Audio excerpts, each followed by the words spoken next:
Let's face the cold, hard, bitter reality that we face. We know nothing as a species. All our tech that seems good on paper, Sony A7S III, was found in a pyramid in the Antarctic regions, and we have no idea how to reverse engineer it. Every camera released since this has been worse in some way, because it's obvious there's monkeys just poking sticks at shit, and it ain't working. But as we're seeing now, Sony ZVE1, Sony at least found a way to shrink this body without it collapsing into fire. And here are 10 to 13 reasons why the Sony ZVE1 is better than this and why I'll be selling this immediately. Sony A7S III. All I want is the perfect camera. All I want is the perfect camera. So we're on the Sony ZVE1 Zeiss Batis 25mm Tony 2, and I have listed this for sale. I bought this as a joke. It was on Amazon Warehouse, and it was just cheap enough. Side rant. It was $21.50 plus tax. Something like $24.39 is what I paid Canadian. I love it. I'm like, I'm not returning this.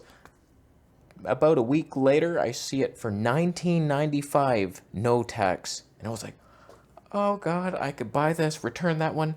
Hey man, still available? He's like, someone's coming at noon. That piece of doggy meat. So some loser is using it right now with his Dorito covered hands, getting sticky, can't even open the SD card slot anymore because it's all grease. But whatever, let the kid have his joy. So we lost about $450 on that one, but you snooze, you lose. So after using this and realizing it's basically an A7S III, but better in every way with almost no downsides, we'll mention a couple towards the end. I was like, why would I have this? I won't much longer, although nobody seems to want it. My price is too high. All right, let's get the two obvious ones out of the way. ZVE1, much cheaper. $2,200 American versus $3,500 American. That's like a percentage more, isn't it? It's a lot more. Like most people are debating, that's 200 more. I don't know about that. This is thousands more.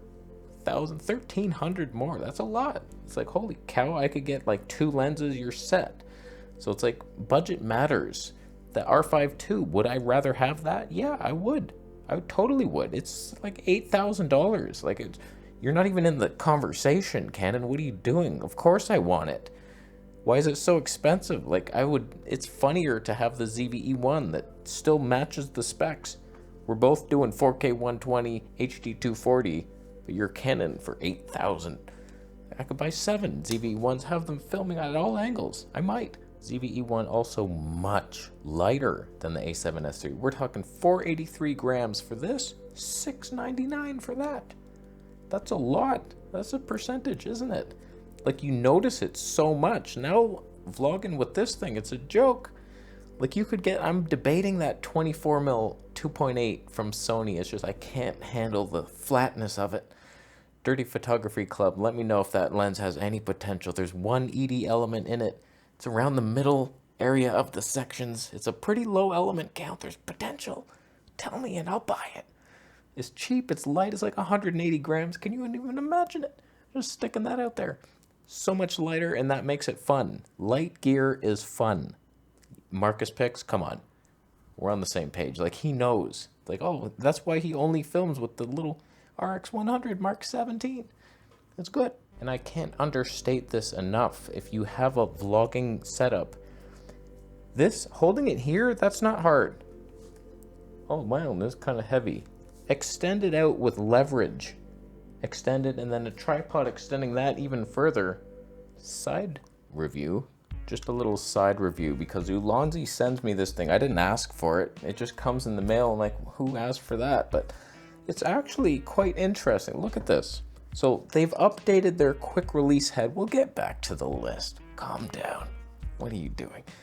So instead of sliding it in, now it's just a simple on and then pops off.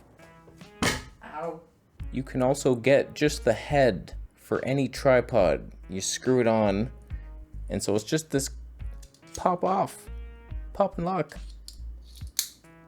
It's better. It's a better system. And then this is the TT38. It's interesting in the sense that, okay, you're vlogging and then you're down. It's kind of cool. But it can't go higher. So like, as you notice, we raised up when I switched to a better tripod.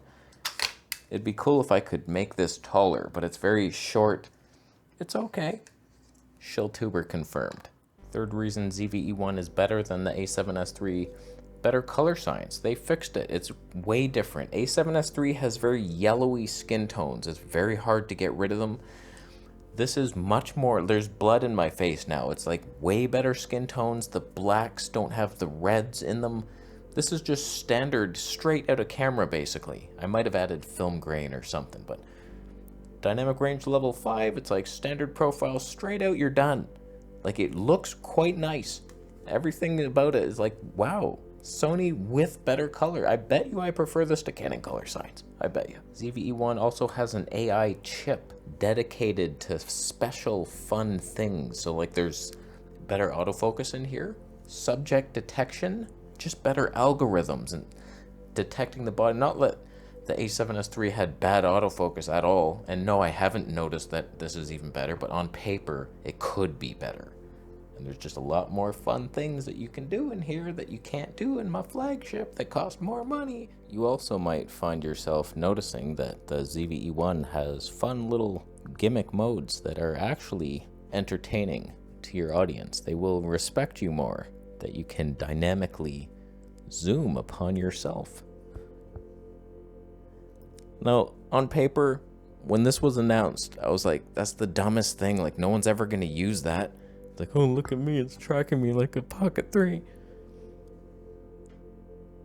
But it's kind of fun. I do enjoy it. I'm going to shoot it more. Like, I've been doing it, and I'm like, I'm having more fun. It's surprisingly fun to do this for some reason. Does it zoom in on you? It might even.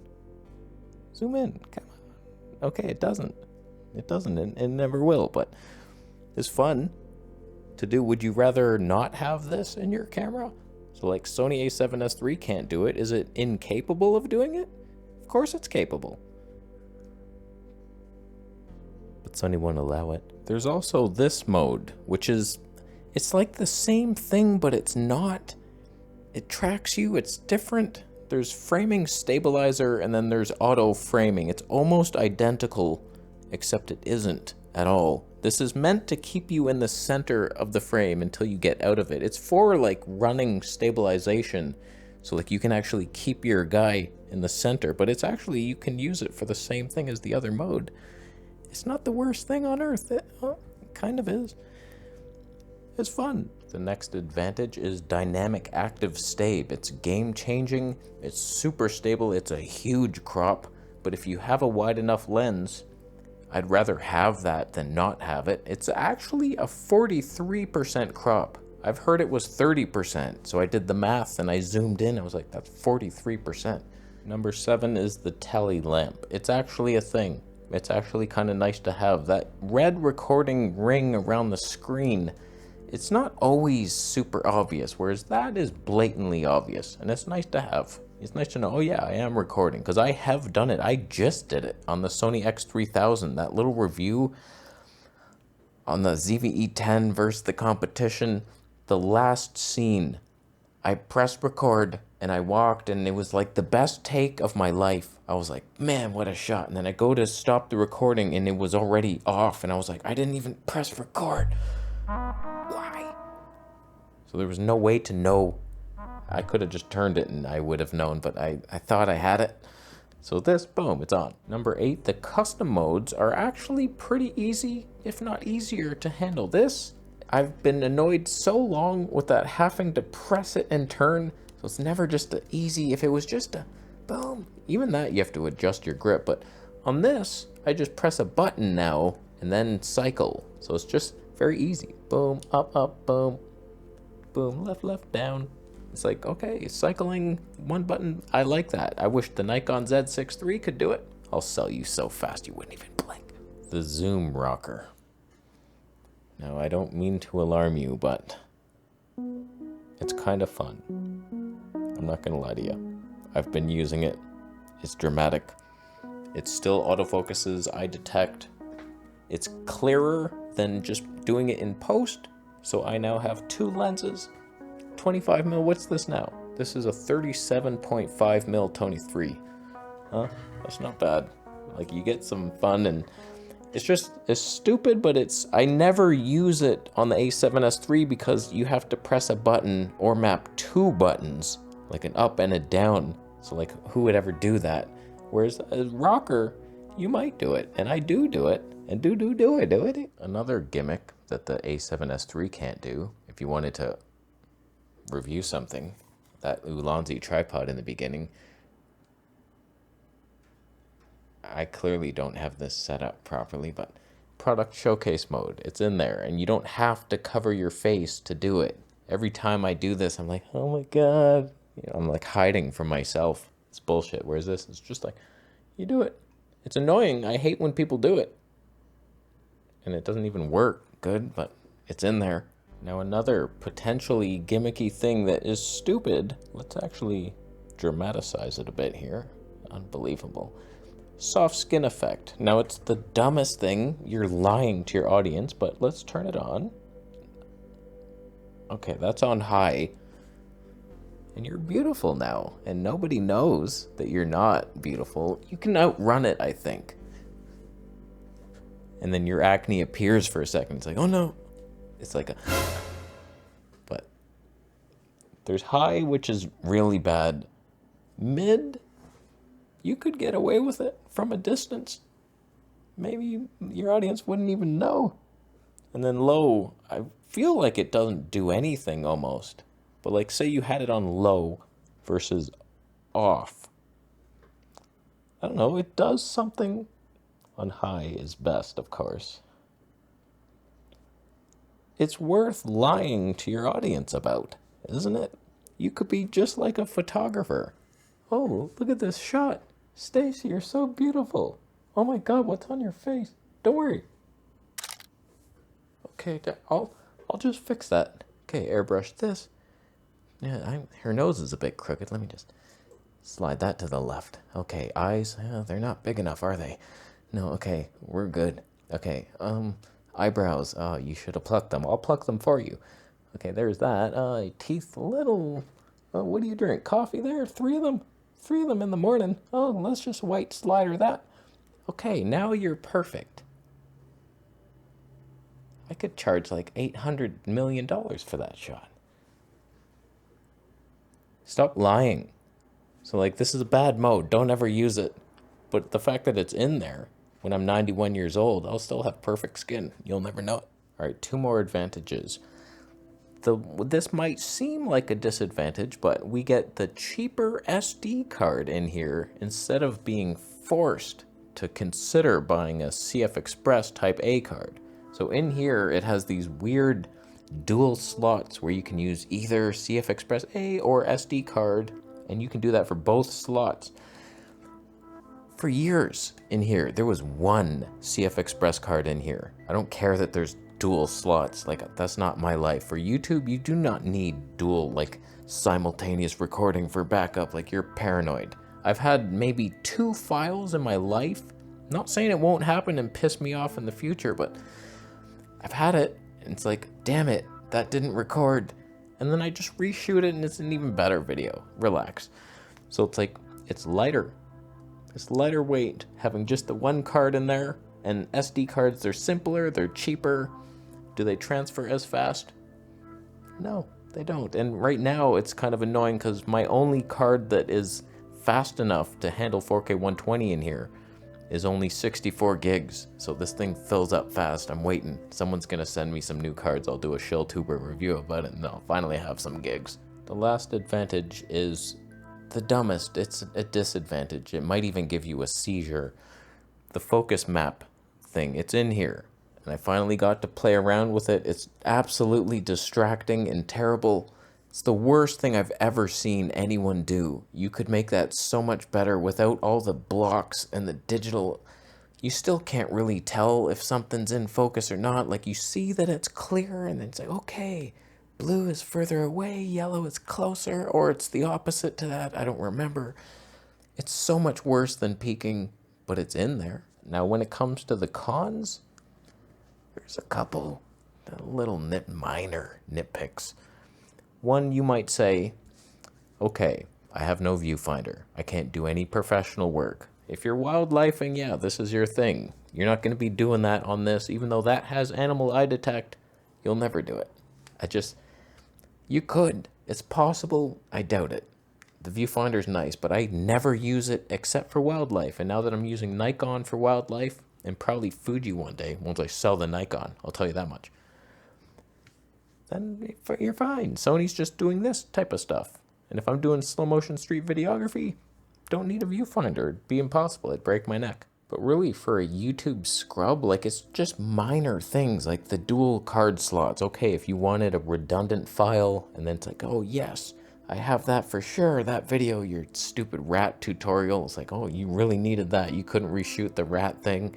Come on. So it's like that, and then more custom buttons. Yeah, there's a little joystick. I never use that joystick. But yeah, there's a couple more, but I have everything mapped out good, because there's not only side window icons there, then there's the quick function menu, which has like 16 things here, or 8, I forget. And then I just map a couple buttons to do the things that those can't do, and then my menu for the rest, and you're good to go. I have a little manual focus button and a peaking button. Everything's good and easy. It's like I don't need all these buttons. But little things like a exposure comp dial, like I don't care. The third dial is annoying. I don't have a front dial on that, so it's only aperture and thing. But if I want ISO, instead of doing that wheel, I just have to press it and then scroll. It's not that hard. Like, it's not a deal breaker at all. So I'm actively trying to sell the A7S III. I'm just gonna have the ZVE1 for doing this type of stuff, and I'm totally thrilled with that future. So it's like, boom, and we're debating a lot of lenses to sell off. Like, I don't need a lot of this stuff that I've been having. I've been experimenting so much and buying all these 3D pop lenses, and so I'm just gonna narrow down all that, and then we'll see. Future is bright in a Sony. Oh God, I just touched something. It said added shot Mark 1. What did that mean? It looked like standard, that I could switch the profile modes. Oh, that might have ended my video or something. I suck at this. Did I miss anything? Probably a couple things, but ZVE1, cheaper, lighter, better. That's how our world should be. And now we have the cheapest thing that destroys whatever the competition is bringing. This first Canon R5 II, like, what are you doing? Oh, 8K 60 RAW. Good luck with those files. What the hell do you need that for? A goat? You want to look down a goat's throat? Goatthroat.com. Go there. Bitcoin. You could donate it. You could subscribe too. From over there,